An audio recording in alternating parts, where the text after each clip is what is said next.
Jair Messias Bolsonaro prestou atenção à voz entrecortada de pais e mães reprimidos pela retórica marxista que tomou conta do espaço educacional.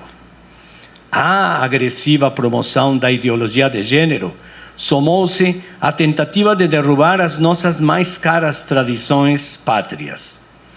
Essa tresloucada onda globalista, tomando carona no pensamento gramsciano e num irresponsável pragmatismo sofístico, passou a destruir, a os valores culturais em que se sedimentam as nossas instituições mais caras: a família, a igreja, a escola, o Estado e a pátria, numa clara tentativa de sufocar os valores fundantes da nossa vida social. Não foi fácil ao candidato Bolsonaro fazer frente à degradação reinante. Incomodados com a sua popularidade crescente, em que pese o escasso tempo de televisão garantido a ele, os mais ameaçados pela pregação moralizante em andamento urdiram obscuro plano para tirá-lo de vez da cena eleitoral, atentando contra a sua vida.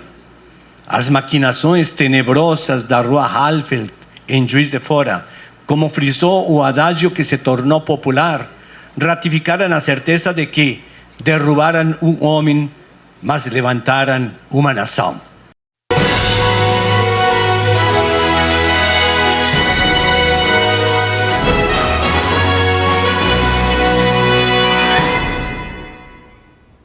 O filósofo Ricardo Vélez Rodrigues assumiu o Ministério da Educação. Em seu discurso de posse, o ministro defendeu que o governo não vai permitir que pautas nocivas aos costumes nacionais sejam impostas ao país. Veja como foi a cerimônia de transmissão de cargo em Brasília. É para mim uma honra e uma grande alegria encontrar todos vocês nesta cerimônia de posse. Gostaria de iniciar a minha fala destacando o espírito republicano do senhor ministro Roscielli e dos seus assessores que, desde o início do governo de transição, têm despendido valorosos esforços para que a realização do nosso trabalho à frente do MEC se tornasse possível. Sim, ministro Roscielli, o senhor e a sua equipe tornaram possível este momento ao atuarem com eficiência e cordialidade. Trata-se de um verdadeiro testemunho sobre o espírito republicano que, ao se sobrepor às expectativas pessoais, evidencia o total apreço e consideração prioritariamente pelo bem comum. Gostaria ainda de destacar o ineditismo dos tempos que ora começam na nossa vida republicana.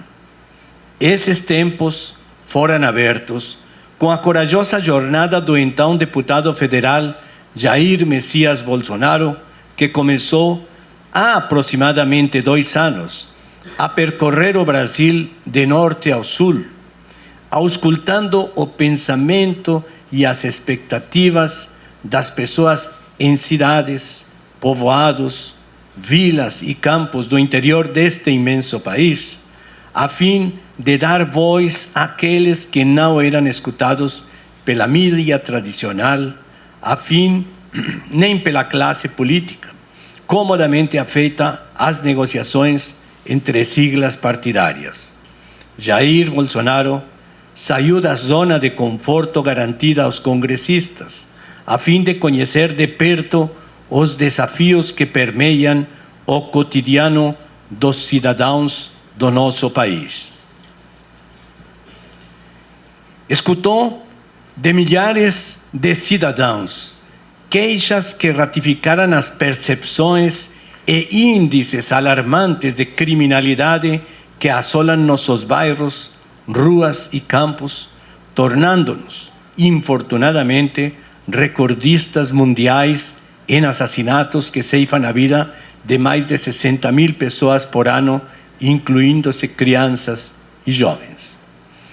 Por sua vez, o então candidato Bolsonaro ouviu dos empobrecidos contribuintes as queixas que tinham como origem o ostensivo processo de corrupção que no ciclo lulopetista dilapidou a riqueza nacional em balcões escusos de negócios.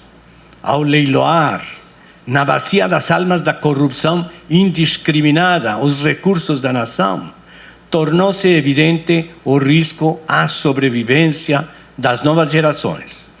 Pois esse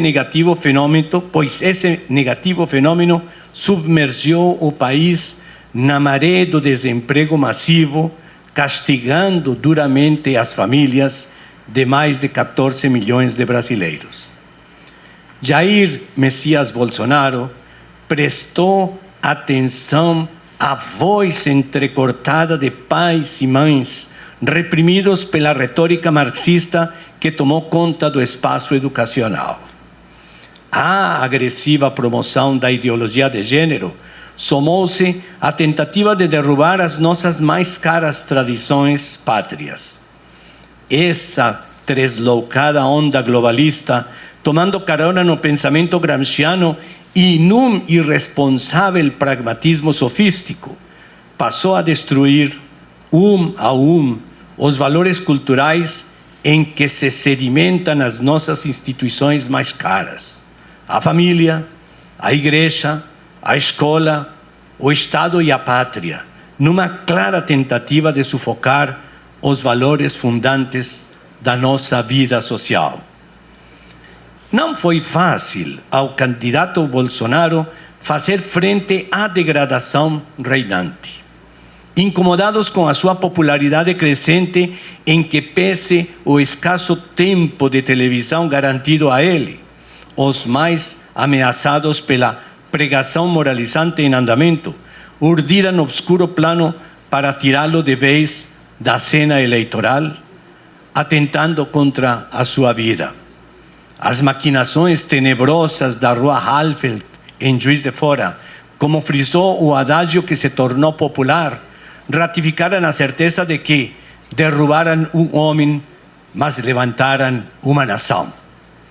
O nosso bravo capitão Jair Messias Bolsonaro sobreviveu ao cruel atentado e, nos braços do povo que o apoiou desde o início, ganhou honrosamente e com grande margem de votos as eleições presidenciais, fazendo com que a data de 28 de outubro de 2018 seja lembrada pelo povo brasileiro como o dia da redenção do nosso país.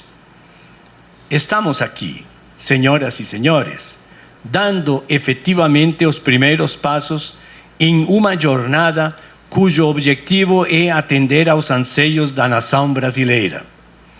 Trabalharemos intensamente para que, com o apoio da família e da sociedade, a educação possa efetivamente promover a formação de nossas crianças, jovens e adultos, seja para exercerem seus direitos e deveres de cidadãos, seja para atuarem em um mercado de trabalho cada vez mais competitivo. São novos tempos cujos objetivos permanecem indissociáveis dos princípios republicanos de respeito aos cidadãos. Não permitiremos que este ministério seja encarado como bazar para enriquecimento de alguns em detrimento do povo brasileiro e do dever constitucional de garantir aos cidadãos e às futuras gerações o acesso a uma educação que contribua para o desenvolvimento das enormes potencialidades deste país continental. Para que isso seja possível, estaremos atentos às orientações do nosso presidente. Mas é preciso também considerar que, sem o apoio das famílias, da sociedade, dos estados e municípios, nossas chances de sucesso diminuem significativamente. É preciso não apenas empregar os recursos adequadamente, mas também valorizar nossos professores e todos os demais profissionais da educação. Trata-se de um aspecto que, apesar de parecer utópico, ocorre naturalmente a partir do momento em que as pessoas percebem o inestimável valor da educação para o desenvolvimento do nosso país. Nossa prioridade será a educação básica e, a fim de que possamos atingir os objetivos almejados, estaremos trabalhando na formulação de políticas públicas cujos programas e ações sejam eficazes para o combate ao analfabetismo nas suas variadas manifestações, a ampliação e melhoria da educação em creches e pré-escolas, a educação de jovens e adultos, o pleno atendimento a pessoas com deficiência, as modalidades especializadas de educação, a gestão e funcionamento adequado das escolas, o ingresso, permanência e conclusão dos estudos na idade certa, a inovação com o apoio de diferentes mídias e tecnologias, o uso de avaliações que orientem os processos de ensino e aprendizagem e as pesquisas educacionais que, efetivamente, subsidiem a formulação dessas políticas. Na educação profissional e tecnológica, serão fomentadas políticas que integrem ensino, ciência e tecnologia para que, efetivamente, nossos estudantes possam desenvolver suas respectivas capacidades empreendedoras, incorporar e utilizar inovações científico-tecnológicas e atuar de modo eficaz no mercado de trabalho. Na educação superior, nossas ações terão como elemento central a melhoria da tríade ensino, pesquisa e extensão. Nas universidades públicas, merecerão destaque políticas que fomentem modelos de gestão mais eficazes, diminuição das taxas de evasão e alinhamento entre os cursos oferecidos e as demandas sociais e econômicas existentes. Por meio do apoio e fomento à pesquisa e à qualificação, incentivaremos nossos docentes e pesquisadores a aprimorarem suas linhas de pesquisa, podendo assim contribuírem ainda mais com a sociedade brasileira. No setor privado, merecerá atenção especial à qualidade dos cursos oferecidos. A educação não pode ser caracterizada como um simples serviço, pois se trata de algo que alicerça e garante o futuro do nosso país.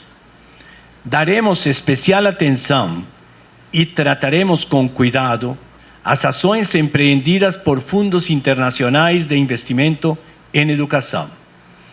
As formas de atuação desses investimentos devem se adequar tanto aos dispositivos legais quanto aos objetivos da educação brasileira.